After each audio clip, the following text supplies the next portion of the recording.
Maria, Mãe de Deus, rogai por nós, pecadores, agora e na hora de nossa morte. Amém. Seja a nossa salvação. Salve Maria a todos. Não foi eu quem escolheu o título, tá? Como se preparar para bem aproveitar a missa. Eu também gostaria de saber, então. Mas estava assim, essa aula foi dada nessa jornada de estudos sobre a missa tridentina no semestre passado. E como ela foi voltada mais para as pessoas que estavam conhecendo, indo pela primeira vez, muitos aqui não estavam. Então eu falei, como não assistiram, então é oportuno dá-lo. Também porque, embora o professor Ângelo tenha me pressionado para dar a segunda parte da vida de Dom Rua, eu não consegui terminar ainda o livro, então quando eu terminar, daqui 6 meses talvez, eu posso terminar a aula. Bom, eu não quero aqui expor um método rígido de assistir à missa. Dizer que nós temos que fazer durante um momento de tal e tal modo, e que quando chegar no cânon ou em outra parte da missa nós devemos então fazer outras coisas, traçar um esquema, uma rubrica para os fiéis. Até acho que comentávamos em uma das reuniões da fraternidade, durante o almoço, que uma pessoa perguntou o que o... Isso da fraternidade de São Mauro. Uma pessoa perguntou o que o fiel faz em tal momento. Ele fica... Era durante o Agnus Dei. O fiel fica de pé, o fiel fica de joelhos. Não há rubrica para os fiéis no missal. O missal só traz rubrica para os padres, os ministros, que são diácono e subdiácono.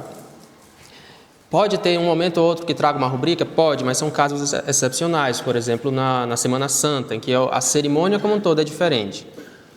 Então, as coisas vão acontecendo para os fiéis seguindo princípios, o que é mais lógico, o que é melhor para expressar aquela ideia.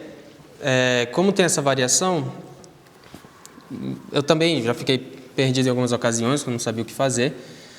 Mas, então, eu não vou dizer como que deve ser feito, tá? Santo Afonso tem algumas pequenas meditações para acompanhar a missa. São Francisco de Sales também tem. Talvez o mais famoso seja o de São Leonardo de Porto Maurício, em que ele divide a missa em partes. E esse livro me ajudou enormemente. Então, a ideia aqui é tomar a missa, aquela divisão que ele faz, e aproveitar desses momentos para rezarmos melhor. Só que o grande eixo aqui que eu trago é tirado de Dom Antônio Coelho. Dom Antônio Coelho foi um monge beneditino português, que é uma referência em liturgia, e ele explica que como que durante muito tempo o ritual, o breviário, o missal foram, mesmo para os fiéis, ainda que os fiéis não tivessem acesso de ler, né? Mas ouvindo as pregações dos padres, ouvindo a liturgia, como que esses livros eram os devocionários, os manuais de meditações, eram os livros de espiritualidade que os fiéis tinham. Então, eles tiravam da própria liturgia o conteúdo, né, para fazer as considerações, para fazer a meditação. Então, a ideia aqui é ver como a liturgia pode servir, e mais especificamente a missa, como ela pode servir para nós como um livro, para nós chegarmos até Deus, para nós conhecermos a Deus. E aí, então, praticamente tudo que eu vou tratar aqui, ele tem uma linguagem um pouco simbólica. Eu não estou inventando as coisas, eu vi o que alguns santos padres dizem, o próprio Dom Antônio, aquele livro da Missa Tridentina, que não se sabe quem é o autor, né? Então, tomando de tudo isso para nós rezarmos melhor, tá? Isso vai ficar a critério de cada um, A pessoa pode utilizar do que mais for proveitoso para ela, desde que seja também lícito. Eu queria começar com essa passagem do Evangelho de São João, que é bem conhecida, a conversa de Nosso Senhor com a samaritana. E ele diz a ela: se conhecesses o dom de Deus, e quem é que te pede dar-me de beber? Tu talvez pedisses a ele, e ele te daria água viva. Bom, eu vou deixar essa citação aqui um pouco à parte, depois eu vou voltar a ela, porque tem mais outra que vai servir também para nós pensarmos um pouco de como acompanhar. Aqui é quando Elias, o profeta Elias, vai ser arrebatado, e Eliseu o acompanha, e Elias, diversas vezes que Eliseu vai embora, Eliseu fica lá, não quer ver, mas Eliseu pede a Elias, então, que dê a ele uma dupla parte, uma dupla porção do Espírito, do seu Espírito. E Elias diz a ele que se ele vir o que vai acontecer, então que lhe será dada. Então Elias, quando sobe, deixa cair a capa para o profeta Eliseu. E aí diz o livro, dos Reis: e levantou a capa de Elias, que lhe tinha deixado cair, e pegando na capa que Elias lhe tinha deixado cair, feriu as águas. Bom, quanto ao primeiro, esse dom de Deus que Nosso Senhor fala, se conhecesses, nós podemos entender aqui esse dom de Deus como a Eucaristia. É o grande dom de Deus porque é o próprio Deus que se dá a nós. E se nós conhecêssemos bem esse dom de Deus, se nós conhecêssemos bem a Eucaristia, nós é que pediríamos a Deus, nós é que buscaríamos, nós é que faríamos o possível para ir atrás dessa água. Estaríamos sempre sedentos para ir atrás dessa água. Mas Nosso Senhor vê a nossa fraqueza, Nosso Senhor é muito misericordioso e é Ele que vai atrás de nós. É Ele que vai e pede para nós, pede a água. Depois a gente vai ver o que seria essa água, como é que a gente pode entender, ou melhor, como é que a gente pode dá-la a Nosso Senhor. Porque aqui eu aproveito do que o padre falou uma vez, o padre Jacinto, no retiro. O que é essa água? Nosso Senhor está pedindo a nossa própria alma, Nosso Senhor está pedindo a nossa adesão. Nosso Senhor, não é que Ele está olhando para a samaritana e Ele quer água. Ele quer a conversão dela. E, de certo modo, para nós também. Toda vez que nós formos à missa, Nosso Senhor quer a água da nossa alma, Nosso Senhor quer a nossa conversão. Quanto à capa, aqui eu também utilizo de uma ideia que o padre expôs. A capa é a liturgia. Essa ideia o padre falou na vigília de Natal de 2021. Por que eu lembro bem? 24 de dezembro de 2021. Por que eu lembro bem? Porque foi na ocasião em que, acho que uma semana antes, a congregação para o culto divino havia promulgado aquelas respostas às dúbias, em que restringia ainda mais o uso agora não só do missal antigo, mas do breviário, do ritual e do pontifical. Também acho que quanto à missa em paróquias, restringia ainda mais. E nessa homilia o padre falava que a capa que o profeta Elias tinha deixado para Eliseu era a liturgia, que a igreja deixava para os fiéis, que a igreja, desde São Pedro, deixava para a igreja de hoje. A gente pode pensar desde o primeiro Papa São Pedro até o Papa Leão XIV agora. A igreja guarda ainda essa capa, que é a liturgia. E vejam, o profeta Eliseu, e aqui nós podemos tomar que nós somos o profeta Eliseu, é com ela que ele fere as águas, é com ela que ele toca a água. E aqui eu disse que eu ia usar símbolos, eu vou aproveitar de tudo que eu puder. A água que sai do rochedo, a água que sai de Nosso Senhor, que são as graças de Nosso Senhor. É com ela que o profeta Eliseu toca. É então com essa capa da liturgia que nós vamos chegar até Deus, que nós vamos tocar a Deus. Tocar entre aspas, tá? Para não haver confusão. Então, aqui eu utilizo a citação do próprio Dom Coelho. Ele vai dizer que, portanto, para ir a Jesus e por Jesus ao Pai, e esta é a vida de santidade, é preciso atravessar essa escada, Para beber a vida espiritual instituída pelo nosso chefe, é forçoso servir-nos do canal da hierarquia, que é a Igreja. A hierarquia sacerdotal é, pois, a continuadora do pontificado de Jesus na terra, participante de sua força de intercessão, depositária de suas energias santificadoras. Jesus ora, mas pela hierarquia. Jesus sacrifica-se, mas pela hierarquia. Jesus abençoa, mas pela hierarquia. Jesus admite as almas ao consórcio de sua vida divina, incorpora-nos no organismo de sua igreja, mas pela hierarquia. Isso tem muito a ver com o que o professor Takase falou na semana passada, que a presença de nosso Senhor hoje é de modo sacramental. Nós podemos ainda estar no Calvário, mas de um modo sacramental. Nós não podemos pensar, puxa, que bem-aventurados foram aqueles que viram nosso Senhor, que estiveram junto de nosso Senhor. Nós ainda podemos estar junto de nosso Senhor.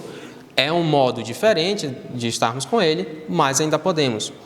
Então a hierarquia, e aqui a gente pode entender, a igreja é nosso Senhor, né? O corpo místico, não há diferença entre a cabeça e o corpo, não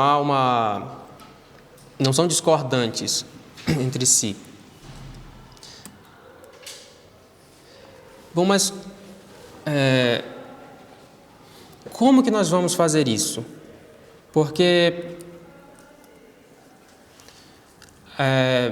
há muitos modos de nós vermos a hierarquia, de nós vermos as coisas que a igreja nos dá, a liturgia, há muitos modos. Bom, o próprio Dom Antônio responde: se a hierarquia sacerdotal é visível, se o homem é um animal racional, se o homem nas operações das suas faculdades espirituais é dependente da matéria, do sensível, materiais e sensíveis devem ser os meios que o prenderão à hierarquia. Serão palavras, serão gestos, serão elementos materiais, cujo simbolismo os tornará aptos para serem invadidos pela virtude divina e transformados em veículos de graça. Ora, palavras, gestos, elementos instituídos pelo divino fundador da Igreja ou pelo seu vigário na terra, devidamente agrupados, formam ritos. Os ritos, concentrando-se ao redor de uma ideia principal, num esforço visível por lhe dar relevo, brilho, constituem a liturgia. Então nós vamos ver a liturgia como esse grande meio, que o próprio Dom Antônio vai dizer que é um meio indispensável, que Nosso Senhor instituiu para nutrir a nossa vida espiritual, para chegarmos a Deus. E vejam, ele diz aqui no segundo parágrafo: os ritos, concentrando-se ao redor de uma ideia principal, num esforço visível por lhe dar relevo, brilho, constituem a liturgia. Se a gente pensa que o dom de Deus é a Eucaristia, todas as coisas que nós fizermos, elas devem dar relevo a essa Eucaristia, a esse dom. Ninguém pega uma joia e a guarda em uma caixa qualquer. Se guarda em uma caixa bonita, uma caixa arrumada, coloca assim em um lugar de destaque. Então a gente não vai pegar a Eucaristia, esse grande dom de Deus, e colocá-la em qualquer lugar. Por isso é muito conveniente que a missa e todos os ritos da igreja tenham brilho, tenham relevo, que eles deem o relevo à ideia principal. A Eucaristia é o sacrifício, então todas as cerimônias, todos os acidentes devem dar um brilho a isso, tem que ficar mais claro. É até, como é que se diz que é dos transcendentais, né? Se eu errar, me corrijam, por favor. Uma coisa é bela quando ela é clara e ela atrai, ou seja, ela tem a claridade para a inteligência, mas ela tem a atração para a vontade. A liturgia também tem que ter isso. A liturgia é bela porque ela deixa claro o que está acontecendo, ela clarifica e aqui eu utilizaria até do sentido que se tem em latim dessa palavra clarificare, de glorifica a Deus. E ela também deve então nos atrair. Essa luz da liturgia vai gerar para nós uma adesão, uma atração que é muito conveniente que nós tenhamos uma adesão a essa ideia. Por isso, não basta só que... Eu penso as pessoas que já assistiram a missa nova, ou que sabem como funciona, imaginem todas aquelas coisas que tem as músicas com violão, mais sentimentais, o padre voltado para o povo, o vernáculo. É possível que haja latim na missa nova? Ele não foi abolido da missa nova. É possível que o padre se volte para o altar? É possível. É possível que o padre use casula romana, manípulo. É possível. Todas essas coisas não foram abolidas. Mas se nós virmos um padre de frente para o altar e as músicas continuarem do mesmo jeito, aquilo fica estranho. Não basta, aquilo não ajuda. Porque todas as coisas, a ideia que o padre sempre fala, cada substância tem um acidente que lhe é conveniente. E a ideia principal ali não é de sacrifício. Então esses acidentes de sacralidade ficam deslocados. Às vezes eu penso no Salmo 136, em que se diz: Quomodo cantabimus Domino in terra aliena. Como cantaremos ao Senhor em uma terra estranha? As coisas parecem não fazer sentido ali. Porque imaginem que está aquela confusão, né, muita algazarra, gritaria, palmas, e o padre inicia a missa dizendo in nomine Patris et Filii et Spiritus Sancti. O latim fica um tanto deslocado. Toda aquela solenidade do latim fica deslocada ali. Então, os acidentes eles são muito importantes porque pela nossa própria Constituição nós não entendemos, nós não conhecemos as coisas diretamente pela sua essência, nós não intuímos como os anjos. Então, a Igreja, que é muito sábia, nos dá essa capa para que nós possamos chegar mais facilmente, com mais frutos, até nosso Senhor.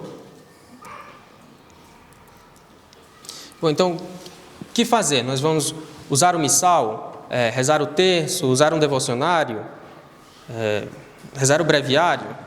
Às vezes, na prece, eu já rezei o breviário durante a missa. Que não é errado, quer dizer... Não está certo. Não, a única... Não, mas eu confesso que às vezes eu tenho um certo escrúpulo, né? O padre está lá e eu estou dizendo completas, mas...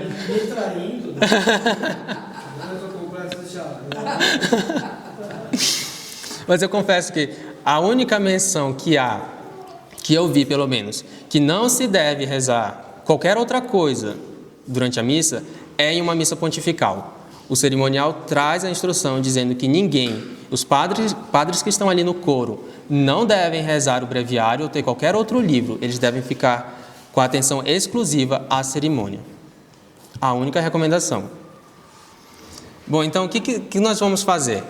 Eu lembrei quando eu estava fazendo isso, de ser como abelhas. Eu acho que é São Jerônimo quando comenta o Evangelho de São Marcos, que ele diz que parece que São Marcos faz como uma abelha, que ora vai de uma flor a outra. Porque São Marcos começa falando de São João Batista, já passa para o batismo de Nosso Senhor, já passa para as tentações de Nosso Senhor. São Marcos vai de um ponto ao outro da vida de Nosso Senhor. E eu pensei que nós podemos fazer isso com a missa. Nós podemos, ora, ir numa flor, ora em outra, e procurar colher dessas flores, algo para nós. O padre recentemente fez uma homilia citando aquela ideia de São Luís, em que ele tomava eu esqueci o salmo, mas é o introito de uma das missas de Nossa Senhora. Vultum tum deprecabuntur omnes divites terre, acho que é assim. E fez uma homilia, né, então ele explicava a devoção a Nossa Senhora, ele explicava essa espiritualidade a partir de um texto da liturgia. Então, utilizar disso, ora pode ser o introito, ora pode ser a coleta, ora pode ser o Kyrie.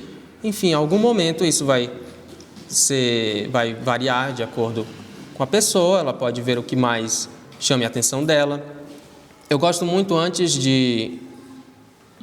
sobretudo aos domingos, ou quando é alguma festa especial, um santo de devoção, ver o texto da missa.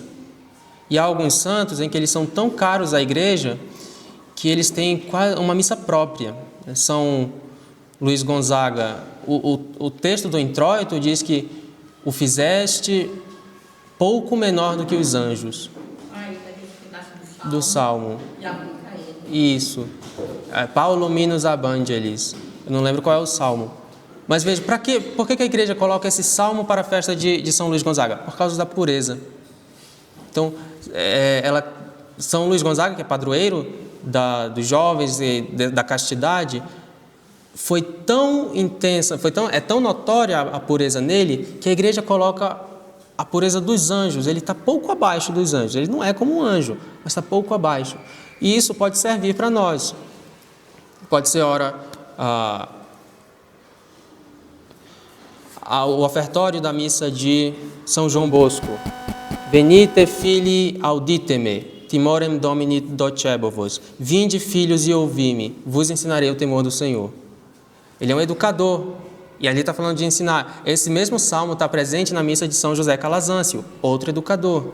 Então, ver que como a liturgia coloca tudo isso para os santos, às vezes ela às vezes casa muito, porque não é por acaso, né? Fazendo tudo isso, nós esperamos que nosso Senhor diga, como o salmista, cercaram-me como abelhas. Nós vamos tomando todas as coisas de nosso Senhor. Aqui, quando diz isso, eu acho que é num sentido ruim, né? Acho que está falando dos ultrajes que nosso Senhor sofreu. Mas agora a gente pode fazer de um modo melhor, de utilizar desse salmo, um salmo que se reza até todo domingo, e dizer, e chegar tão próximo de nosso Senhor e forçá-lo a dizer, cercaram-me como abelhas. E depois nós dizermos, provai e vede quão suave é o Senhor, quão doce é o Senhor, depois que nós provarmos de nosso Senhor. Bom, então sabendo desse método e utilizando daqueles 4 fins da missa, que São Tomás vai dizer que as 4 obrigações que nós temos para com Deus, que é a adoração, satisfação, a impetração e a ação de graças, nós podemos dividir a missa, e essa divisão aqui é São Leonardo de Porto Maurício quem a faz, para a adoração, do início da missa ao Evangelho, procurar fazer atos de adoração. A satisfação do ofertório à consagração. A impetração, os pedidos, logo depois da consagração, no cânon unde memoris, até a comunhão. E a ação de graças propriamente para a comunhão. É um método rígido? Não. Ora eu posso fazer uma coisa, ora outra. Eu posso utilizar de um momento de adoração na hora da consagração. É o melhor momento, tá? Para a comunhão, não é só uma ideia, tá, que nós podemos ter. Aqui a preparação remota, eu quis falar sobretudo do decoro que nós temos que ter, mas como a jornada era para iniciantes, eu achei oportuno falar, que eu acho que não vem tanto ao caso. Bom, então, do início da missa, das orações ao pé do altar, até o Evangelho. Eu acho que São Pio V, quando ele promulga o missal, que ele não faz um novo, ele toma o missal de Roma e estende a toda a igreja. Essas orações ao pé do altar eram ditas pelo padre, ou na sacristia, ou durante o caminho até o altar. O padre começava a missa propriamente no introito. Por isso que até hoje a igreja ainda mantém o sinal da cruz no introito, que era ali que começava. Até eu acho que o rito carmelita ainda tem isso. Uma vez eu assisti, o padre no caminho, da sacristia até o altar, depois ele vai arrumar o cálice no altar, ele fica rezando o salmo. Quando ele desce, ele só diz um versículo que o acólito responde e já parte para o introito. Bom, então, o que nós vamos fazer?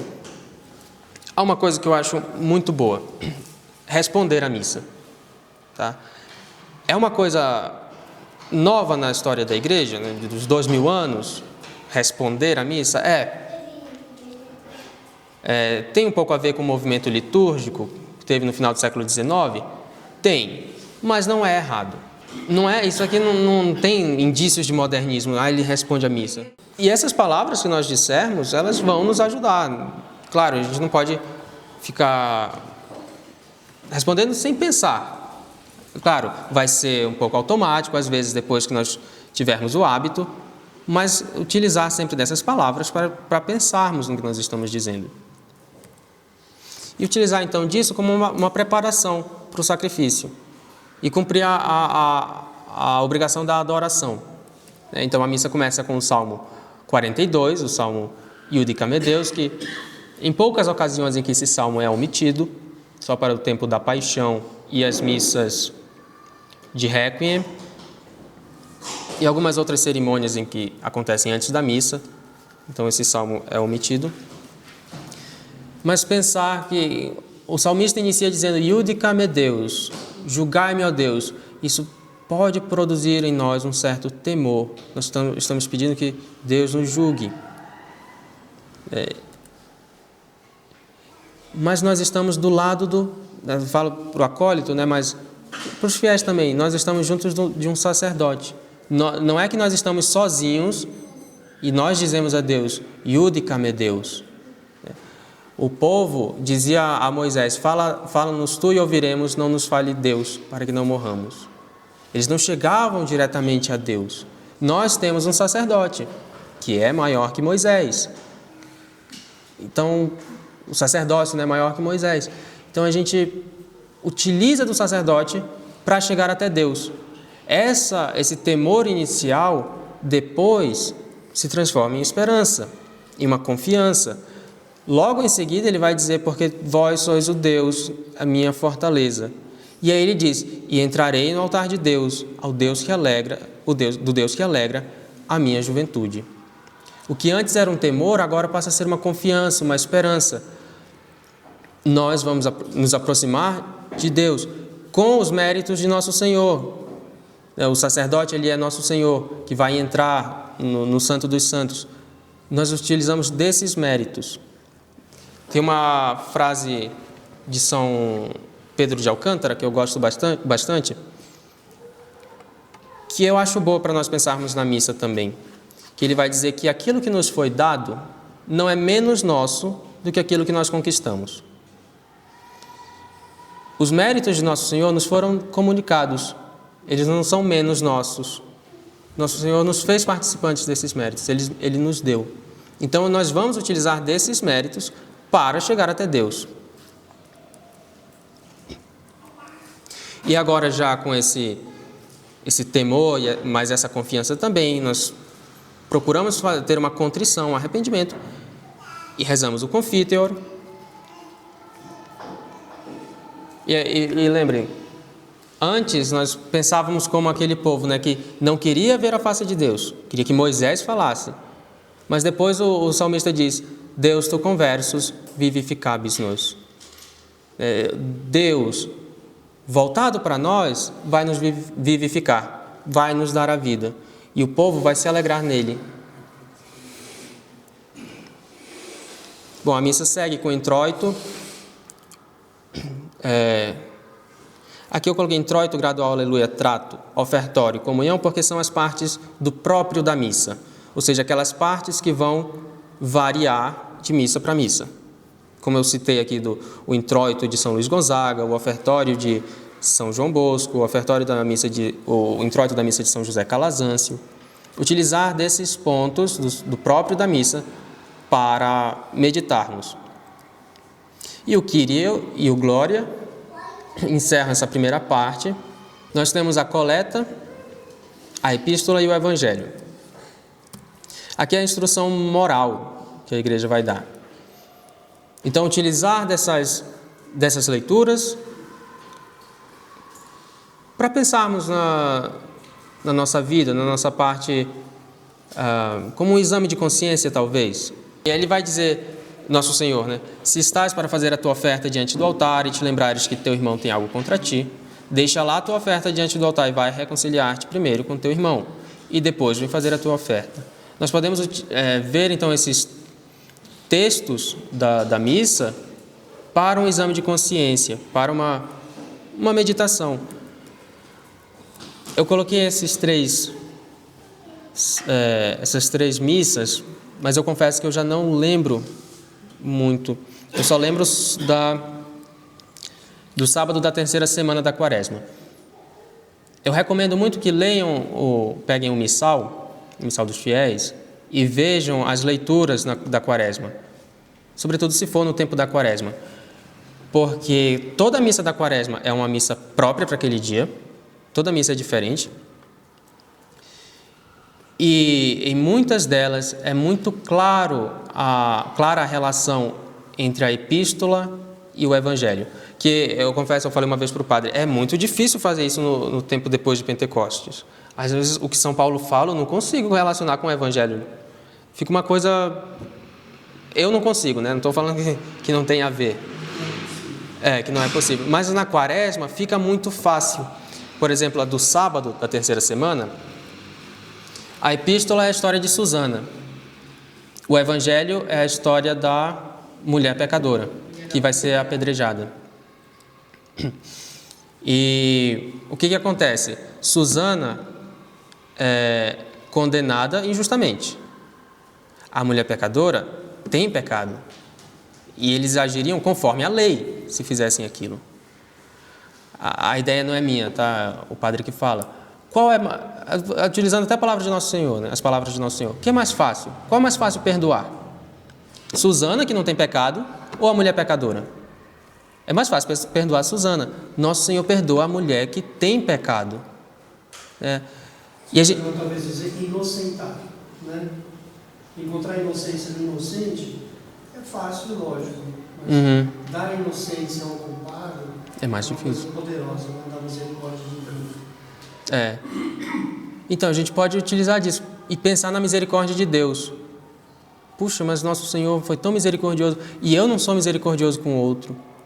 Ou pensar em nós, em tantas coisas que Deus fez conosco, como Ele foi misericordioso conosco.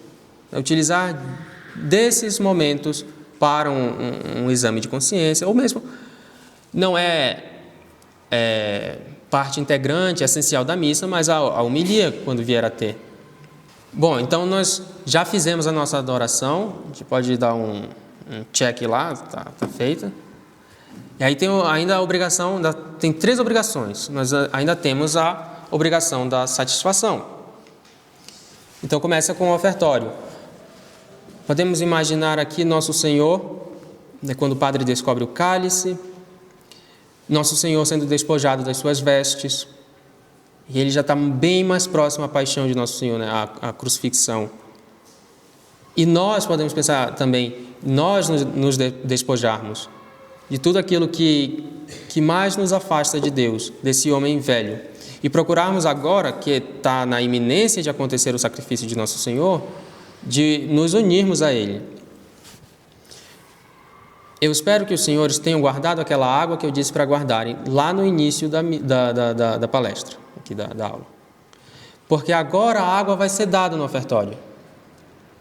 A água que a gente tinha guardado lá, naquele início, agora a gente pode oferecer a Deus. Nós já fizemos a adoração, nós já fizemos a contrição, já fizemos um ato de arrependimento, já rezamos o Confiteor, já fizemos um exame de consciência durante as leituras. Nossa água agora está limpa. Agora nós vamos dar essa água a Nosso Senhor no ofertório. Ele vai dizer, o padre diz a oração quando recebe a água, ele abençoa a água e diz: ó Deus, que admiravelmente criastes a natureza humana e mais admiravelmente a reparaste. Fazei-nos pelo mistério desta água e deste vinho participantes da divindade, daquele que dignou-se fazer participante da nossa humanidade, nosso Senhor Jesus Cristo, vosso Filho, que convosco vive e reina. Nosso Senhor que quis que quis a nossa água, que pediu a nossa água, né, e fazendo-se participante da nossa humanidade, agora nós pedimos dele a água, agora nós damos então essa água. Ele que pediu, agora a gente está dando a água da nossa boa vontade, a água da nossa boa disposição, para mais, utilizando das palavras do Padre, para adentrarmos com a mente pura no Santo dos Santos. É isso. Agora a gente pode se aproximar mais de Nosso Senhor, se aproximar junto do sacerdote. Nós vamos, o sacerdote abençoa a água, essa água é separada então, e agora com ele nós vamos nos unir a Nosso Senhor. A água colocada, são gotículas de água que são colocadas no vinho, de modo que o vinho não vira água, mas a água vira vinho. Então, nós vamos virar Deus, né? Pela graça. E o Padre continua dizendo: vos oferecemos o cálice da salvação, Senhor, suplicando por vossa clemência, para que suba com suave odor diante de vossa divina majestade, por nossa salvação e do mundo inteiro. E pensarmos que nós estamos juntos dessa vítima. E aqui a gente pode pensar em todas as adversidades que nós temos. Tudo isso oferecer em sacrifício também a Deus, do mesmo modo que nosso Senhor se ofereceu em sacrifício a nós. Que as nossas adversidades são poucas comparadas com a de nosso Senhor. São infinitamente menores. Mas o pouco que a gente pode fazer, aquelas 3 gotinhas que nós temos de água, de adversidade, nós podemos oferecer a Ele. E vejam, quando aquilo é oferecido, tudo vira uma coisa só. Deus não vai ver que ali tem, claro, depois de consagrado, né? Mas eu falo, não está ali, depois de consagrado, é Nosso Senhor. As espécies, Ele não vai ver, tem vinho e 3 gotículas de água. Tudo é uma coisa só. E é uma coisa só vinho, né? É só vinho. Nós fomos admitidos todos nesse consórcio de Deus, de Nosso Senhor. Então Ele só vai ver Nosso Senhor. Ele só vai ver Jacó com as peles com a pele de Esaú. O Padre continua: que sejamos por vós recebidos, Senhor, com espírito de humildade e coração contrito, e que seja assim feito este sacrifício que hoje vos apresentamos, para que vos agrade, Senhor Deus. E é uma oração bonita também que o Padre faz quando ele está no lavabo. Ele reza o Salmo 25. E tem uma parte que eu acho muito bonita que ele diz: amei o decoro de vossa casa, enquanto ele está purificando os dedos. A gente pode entender agora que a nossa casa, a nossa alma, está purificada. E nosso Senhor diz: amei esse decoro. Depois que a gente fez todos aqueles atos, nosso Senhor olha para nós e diz: eu amei o decoro de vossa casa.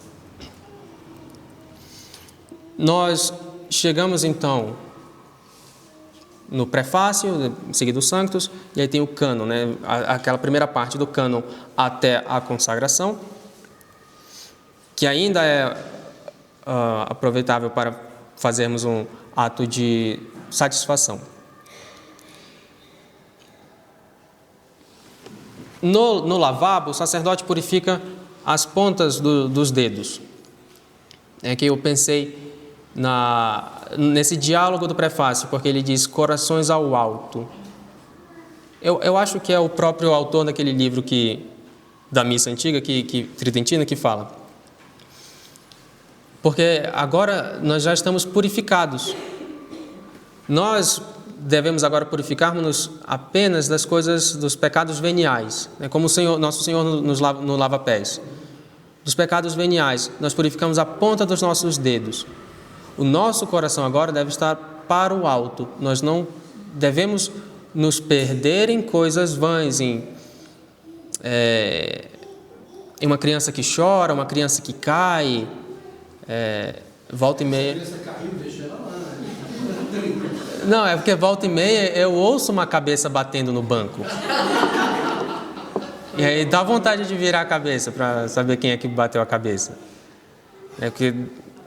Mas eu ouço, aí vem o choro. Aí foi a cabeça que bateu. Mas então, agora o nosso coração está para o alto. Nós estamos considerando as coisas divinas. Porque mais do que nunca o sacrifício vai acontecer. E, terminados os Sanctus, até o início da doxologia, fica o silêncio. O cânon é todo em silêncio. O único momento que o padre fala uma coisa que se escuta um pouco mais é no nobis quoque peccatoribus, quando ele bate no peito e diz a rubrica com uma voz um pouco mais elevada, né? Que também ele vai falar muito alto. Pensar como Nosso Senhor, diante de Pilatos, se calava, que Nosso Senhor, diante de todas as acusações, se calava. Nós também, diante de todas as acusações, nós nos calamos, então.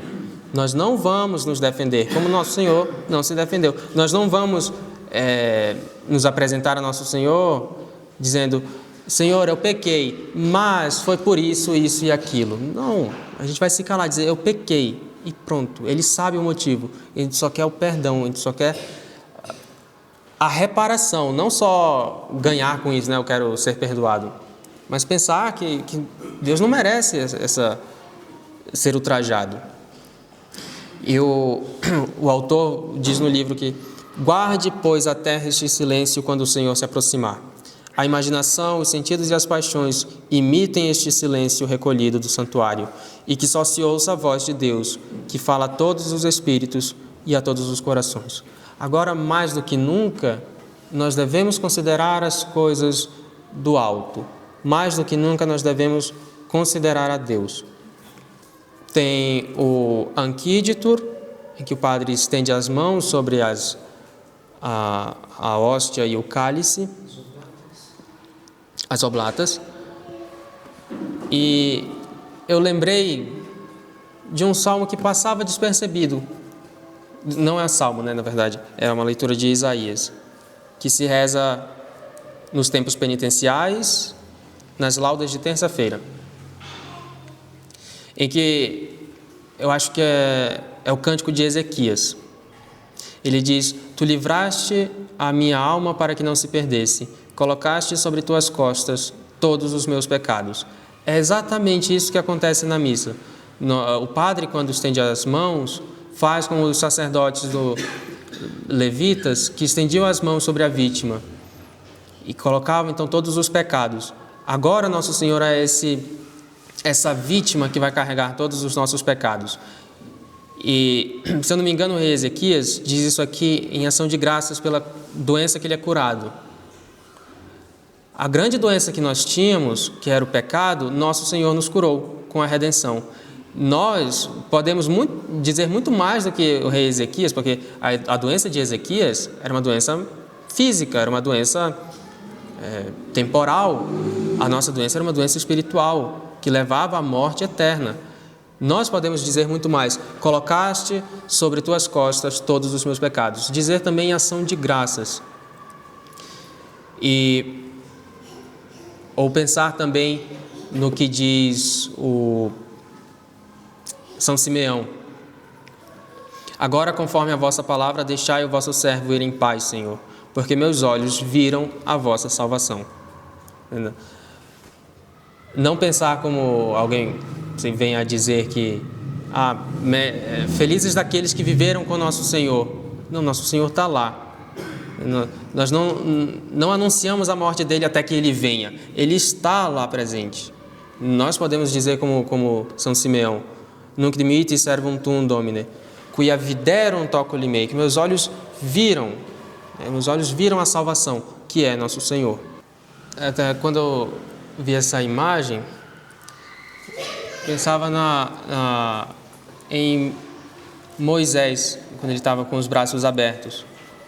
E os dois, era Arão, eu esqueci o nome do outro, que segurava os braços de Moisés.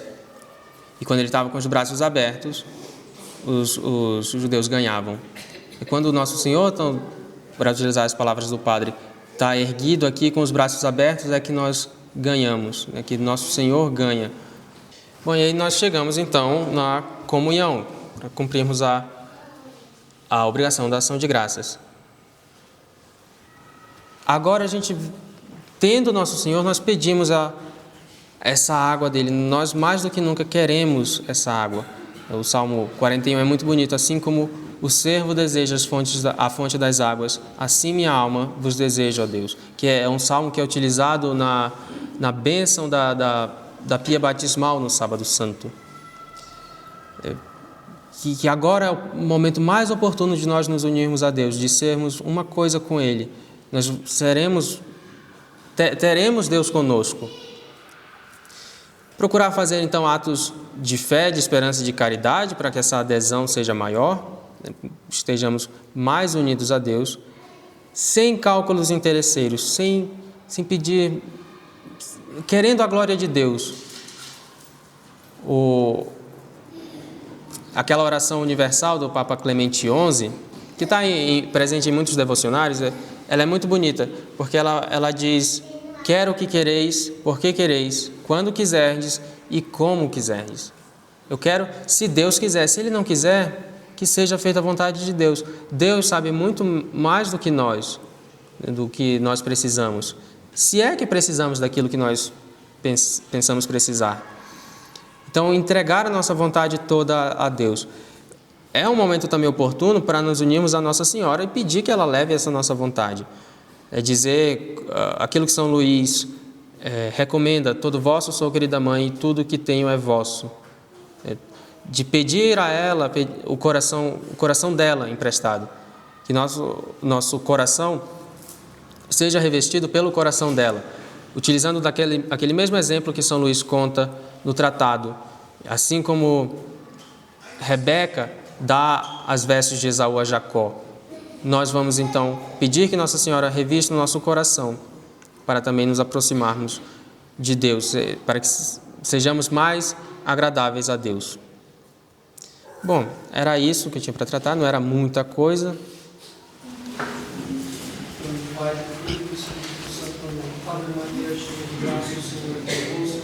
Bendita sois vós entre as mulheres, bendito é o fruto do vosso ventre, Jesus. Santa Maria, Mãe de Deus, rogai por nós, pecadores, agora e na hora de nossa morte. Amém. Rainha do Santíssimo Rosário, Rogai por nós. São Bento de São Paulo, Rogai por nós.